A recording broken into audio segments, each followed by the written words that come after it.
Aunque yo no soy dogmático en cuanto a cuándo ocurrirá el rapto con relación al periodo de la tribulación, en general yo permanezco creyendo que el arrebatamiento ocurre anterior a la tribulación. Que el Señor Jesucristo habría de regresar una sola vez a la tierra y que en ese momento la iglesia sería arrebatada para encontrarse con su Señor. ¿Pasará la iglesia por la gran tribulación o será arrebatada antes de este evento? Hay diversas posiciones entre maestros y eruditos ortodoxos respecto a esta doctrina. Dado que se trata de un evento escatológico, algunos mantienen una postura no dogmática. Esta flexibilidad se debe a la complejidad y simbolismo presentes en los textos proféticos que abordan estos eventos futuros. Como muestra de esta diversidad de pensamiento, hoy escucharemos las perspectivas del Dr. Sugel Michelén y del Dr. Miguel Núñez. Estos dos pastores teológicos representan un notable ejemplo de amistad y hermandad. A pesar de sus diferencias en puntos no esenciales de las Escrituras, han colaborado de manera armoniosa en la extensión del reino de Dios, predicando siempre la sana doctrina. Primero, escuchemos la posición de Sugel Michelén. Conocido por su enfoque profundo y equilibrado de las Escrituras, Michelén ofrece una comprensión detallada de cómo algunos interpretan los eventos proféticos como la gran tribulación y el arrebatamiento. A través de toda la historia de la iglesia hasta el siglo XIX, los creyentes habían creído prácticamente en unanimidad que el Señor Jesucristo habría de regresar una sola vez a la tierra y que en ese momento la iglesia sería arrebatada para encontrarse con su Señor. Repito, esa había sido la creencia de la iglesia a través de toda su historia. Pero en el siglo XIX surgió una creencia nueva que luego vendría a ser muy popular debido a la proliferación de una Biblia anotada por un abogado y pastor llamado Ciro Ingerson Scofield, publicada en el año 1909, y que sostenía la postura de una venida de Cristo en dos partes: una secreta antes del inicio de una tribulación que, según esta creencia, duraría 7 años, y una pública inmediatamente después de esa tribulación. En esa primera parte de la segunda venida, la parte secreta, la iglesia sería arrebatada para no pasar por la gran tribulación, mientras que en la segunda etapa de la segunda venida habría de ocurrir todo lo que hemos estudiado hoy en el discurso del Monte de los Olivos. Según esta posición teológica, conocida como rapto pretribulacional, los elegidos de los que se habla en el versículo 27 son los judíos que supuestamente se van a convertir durante ese periodo de tribulación. Esta creencia ha venido a ser tan popular que incluso ya se han filmado varias películas con este tema. Hollywood siempre trata de sacarle partido a las cosas sensacionalistas. Una de esas películas se filmó en el año 2015, titulada Dejados Atrás, protagonizada nada más y nada menos que por Nicolas Cage, un actor de Hollywood sumamente conocido. Ahora, de nuevo quiero volver a decir lo que decía al principio. Mis hermanos, yo no quiero generar controversias innecesarias con este mensaje, y mucho menos ser ofensivo con todos aquellos que creen en una segunda venida en dos etapas y en un rapto pre-tribulacional. De hecho, nosotros mismos venimos de esa tradición. Eso creía nuestra iglesia hace muchos años atrás, porque eso fue lo que aprendimos en la iglesia donde conocimos al Señor hace 40 años. Sin embargo, creemos que la evidencia del Nuevo Testamento apunta hacia la segunda venida como un solo evento en el que la iglesia formada por judíos y gentiles que han creído en Cristo, saldrán al encuentro de su Señor, mientras que los incrédulos recibirán juicio y condenación. El arrebatamiento de la iglesia es un evento escatológico en el cual se cree que los creyentes serán llevados al cielo. Hay diversas interpretaciones sobre cuándo ocurrirá este evento en relación con la gran tribulación, un periodo de sufrimiento extremo descrito en la Biblia. Una de las interpretaciones es la del post-tribulacionismo, que sostiene que el arrebatamiento ocurrirá después de la gran tribulación. Además, la perspectiva amilenial sostiene que no habrá un reino milenario literal de 1000 años en la tierra, sino que el 1000 años mencionado en el libro de Apocalipsis es simbólico y se refiere al reinado actual de Cristo desde el cielo. A continuación, se presentan algunos versículos que apoyan esta visión. Mateo 24, 29 al 31. E inmediatamente después de la tribulación de aquellos días, el sol se oscurecerá, y la luna no dará su resplandor, y las estrellas caerán del cielo, y las potencias de los cielos serán conmovidas. Entonces aparecerá la señal del Hijo del Hombre en el cielo, y entonces lamentarán todas las tribus de la tierra, y verán al Hijo del Hombre viniendo sobre las nubes del cielo, con poder y gran gloria. Y enviará sus ángeles con gran voz de trompeta, y juntarán a sus escogidos de los 4 vientos, desde un extremo del cielo hasta el otro. Este pasaje claramente sitúa la recolección de los escogidos, que puede interpretarse como el arrebatamiento después de la tribulación. Primera de Tesalonicenses 4, 16 al 17. Porque el Señor mismo con voz de mando, con voz de arcángel y con trompeta de Dios, descenderá del cielo, y los muertos en Cristo resucitarán primero. Luego nosotros los que vivimos, los que hayamos quedado, seremos arrebatados juntamente con ellos en las nubes para recibir al Señor en el aire, y así estaremos siempre con el Señor. Aunque este versículo no menciona explícitamente el momento del arrebatamiento, se ha interpretado en el contexto de otros pasajes como coincidente con la venida de Cristo descrita en Mateo 24.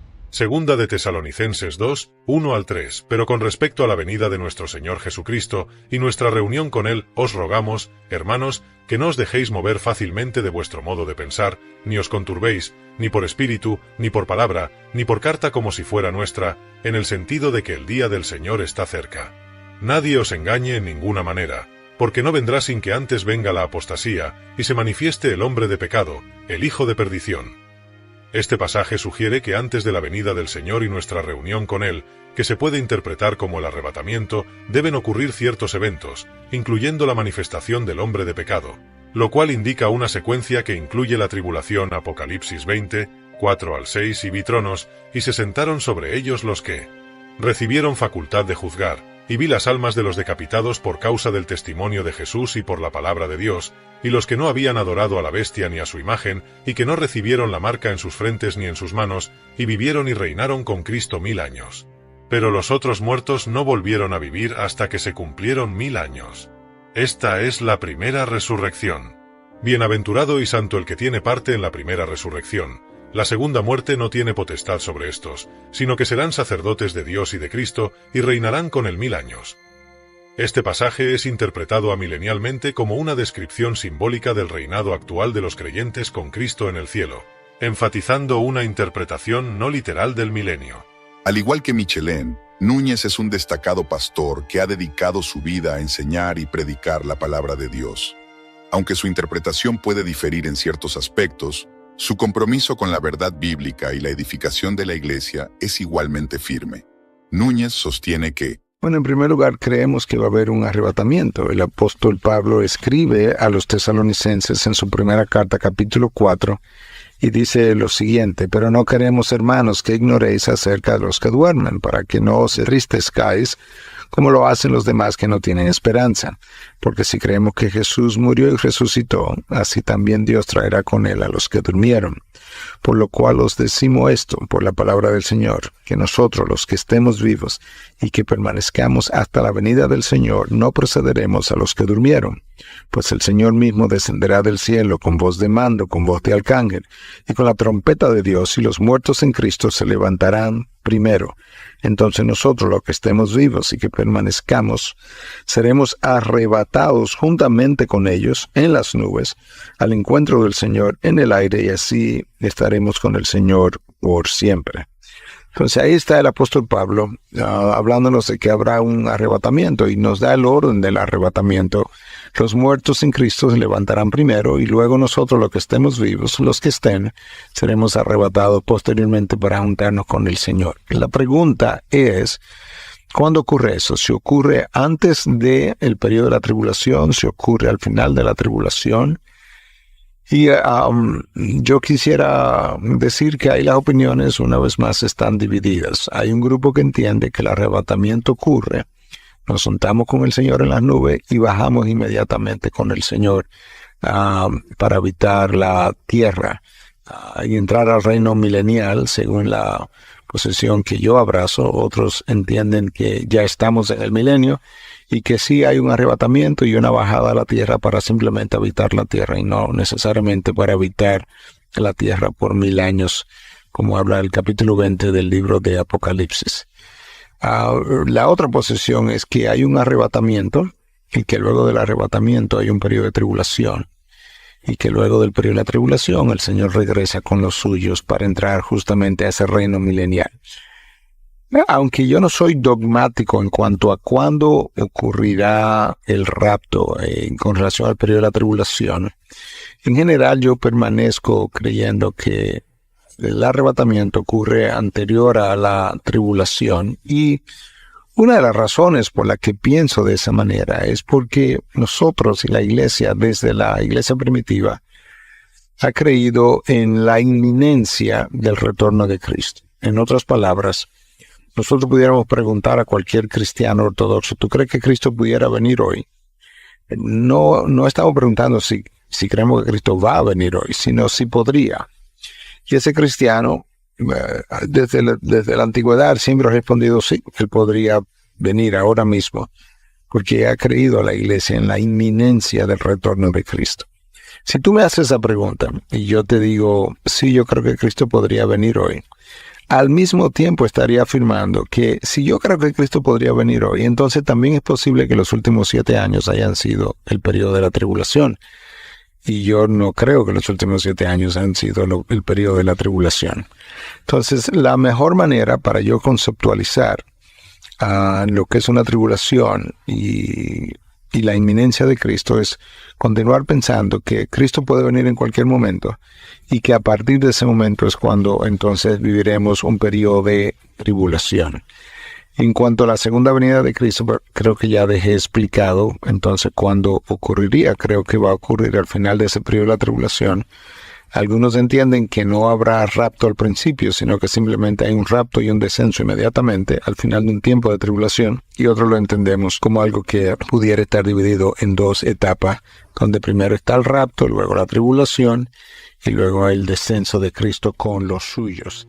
El arrebatamiento pretribulacional es una creencia dentro del cristianismo evangélico que sostiene que Jesús vendrá en secreto para llevarse a los creyentes antes de un periodo de tribulación que precede a su segunda venida.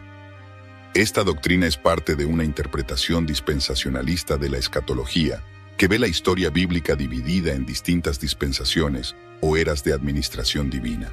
La idea central es que la iglesia o el cuerpo de creyentes en Cristo será llevada al cielo para encontrarse con el Señor antes de que comiencen los juicios divinos sobre la tierra, detallados en el libro de Apocalipsis. Los defensores de esta postura creen que esto preservará a los cristianos de experimentar la tribulación, un tiempo de sufrimiento y purificación, antes del establecimiento del reino milenario de Cristo en la tierra.